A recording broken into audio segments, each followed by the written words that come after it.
Good morning, Philippines! At man iti success story itangal daw.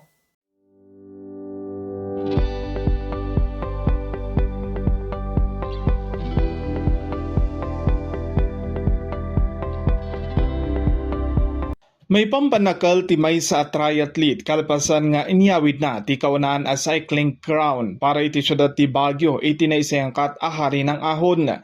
Nabibig tinaso a rider ania Dyson Dash Ramos manipod iti syudad ti Baguio ken kamang iti Baguio Benguet Triathlon Team. Nai-record na ti overall champion title iti hari ng ahon season 4 ang Buklaw Leg. Baba na iti na-record na nga oras nga 1 hour and 16 minutes. Nagbalinda ito kaunaan nga rider manipod Baguio anang dominar iti uphill cycling series. Baba na iti panang panagnag na at iti determinasyon manipod iti syudad ti Baguio ket makabaal ang makasangat iti anyaman nga peak. Nang rugi ti 33 kilometer course iti Ambuklaw Spillway paturong iti sitio Marlboro, Barangay Becal, La Trinidad. Kadawyan ati oras iti panagbiyahe iti naso lugar ket dumanon iti 45 minutos.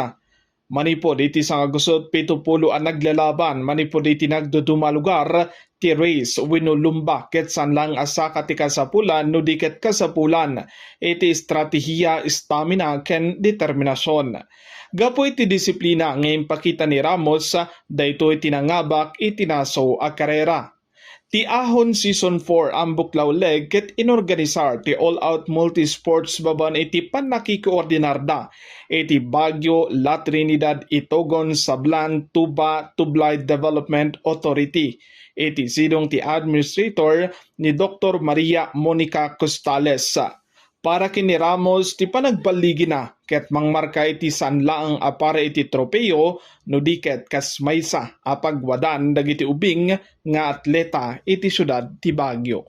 Deta man success story ti Good Morning Philippines so ibagay mi Bombo Benjo Guzman ken dito ti Bombo Radio Philippines the number one and most trusted source of news and information. Basta radyo Bombo.